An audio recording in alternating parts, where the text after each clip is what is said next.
Ethan Kopech has some of it all. The girlfriend, the baby on the way, the cushy job at the TSA. It's not really cushy. He hasn't had a promotion in 3 years and kind of wanted to be a cop all along, but let's move past that to the bulk of what this film's about. A mysterious passenger arises and starts to blackmail the crap out of the poor guy, saying that if he doesn't play along with the scheme that's about to unfold in the next hour and 50 minutes, there's going to be hell to pay. And that hell comes in the form of a dead girlfriend and, by association, a dead child. Let's talk about Carry On. It's a Netflix exclusive. You know what that means.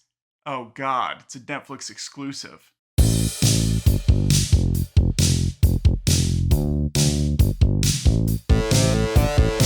You know, it's been nothing short of terrible for the streamers, the exclusives that come onto these Peacocks, these Amazon Primes, these Netflix, Apple Plus, Disney Plus, everything, all of them. They've all been almost totally shit.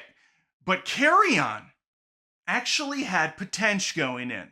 Short for potential. And I have to tell you, after sifting through all the dirt and muck and mud and crud and garbage this year, finally a movie is at least competently made. And I'm talking about Carry On. It was a watchable film from beginning to end. I didn't have to fast forward it one time. It's a Christmas miracle. A couple of weeks ago, I was singing, "It's beginning to look a lot like shit, miss." But now less so. Now there's no coal in the stocking. There's actually a decent plot and a storyline that feels akin to something I saw in the 80s and 90s. Before I check in my bags, if you wouldn't mind checking that subscribe button really quickly, wow, that was a stretch, and even hitting the notification bell, that way future versions of myself show up in your feed, and that would be a present for everyone under the tree, and I would appreciate it. All right, if you like films like Speed, if you like movies like Die Hard with a Vengeance, if you love a good old-fashioned Negotiator, they're all better than Carry On, but Carry On at least has a little bit of that style to it. Beloved straight man comedian Jason Bateman plays a villain here, and wouldn't you know it kind of works.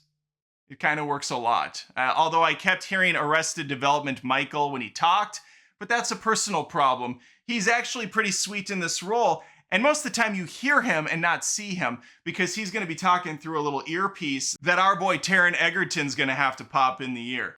This movie has every trope we've seen a million times. Egerton is kind of a chips are down guy, but he's a goody two-shoes, salt-of-the-earth, blue-collar worker who loves his girlfriend more than anything. And he just told his fellow workers that she's got a bun in the oven. He's going to be a papa. He tried to be a police officer, but he failed. One time. And then, I guess he's one of those guys when the chips are down, you fold, sort of a thing. When you fall, you don't get back up. You just hang up the hat and you become a TSA officer, as all TSA employees are. They're all just failed cops at the end of the day. No, not really. But he is taking it serious, and he went to his boss, Hank, from Breaking Bad. It was nice to see him again. And he said, "Sir, listen, I really want to try to do something more with my job, with my life. Can you give me a shot? One shot, one opportunity, Eminem. Just make it happen." And so he lets him be in charge of the backscatter on Christmas, or at least Christmas weekend, which seems a little bit reckless, but he's gonna go for it. He's like, this kid's got something. Let's see if he's worth his salt on one of our busiest weekends of the year. And so he's running the stuff through the system. He's checking the scans out. Well, this is when our bad guy's gonna show up. And he's gonna leave an earpiece in one of the little totes. Ethan takes it out. He gets a message on his phone that says, "Pop this bad boy in or we're gonna kill your girlfriend." They were banking on him liking her. What if he was just like, "Do it. Here's the address. I can tell you where she's at right now, bitch."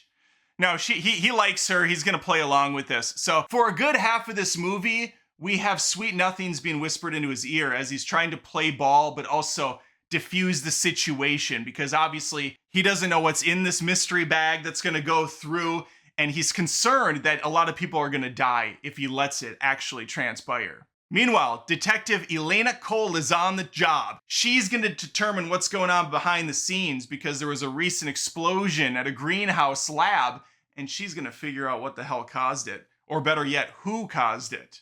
And it's a good thing for Ethan too, because this woman is a strong female. And for a Netflix exclusive streamer, it's about time. Actually, Elena is not perfect. She's a texter while she drives, one of the worst types of people on this planet. She should be killed on the spot. But no, she's gonna just get to do whatever she wants to do, I guess. Jason Bateman is the star here. I actually found Taron Egerton to be kind of annoying. A lot of a wimp. I know he's put in a precarious situation, not a lot he can do, but the guy's just kind of annoying to me. I did enjoy this movie, though. This is easily one of the best streamers I saw all year. I thought The Traveler, aka Jason Bateman, stole this movie, though, just by being a more straight man version of himself, who already is kind of the guy that points out all the stupid stuff happening in the room. Giving him that power dynamic over Ethan, it was a wise choice. It was good casting. It's got some silly stuff, but listen, I like Die Hard 1 through 4, so obviously I'm willing to let a lot of shit slide. When I see John McClane riding on top of a fighter jet and let that go, obviously, you know, I'm not looking for total realism in my films. As long as there's some good stakes, though, as long as there's some good intense moments, as long as the movie's running at a good pace, I'm in. I'm all in. And this does. I say the weakest part of it is the music. The soundtrack is almost non-existent, or it's just kind of lulling me through, which is a bit of a shame. Had we had something more like a Speed or a Die Hard, you know, that scan ten ten ten ten ten, that really gets the blood pumping. That's missing for sure here. But I think it's because Netflix is too cheap to get composers anymore. It's all just AI-driven bots and algorithms and garbage. Another thing that really stuck out like a sore makeup was Ethan's girlfriend, Nora. Everybody in this movie, obviously all actors have makeup on. You know, they're done up to look how they're supposed to look. But Nora has the makeup of 6 different people spackled onto her face at once. It's aggressive, and she stands out compared to everyone else in this film. You see people. Whoa, Nora, what are you? It was so much makeup. It took me out. She came off as an influencer and not someone you would see on the streets. It's hard for me to know often if the movie is actually created, produced, distributed by Netflix. It says distributed.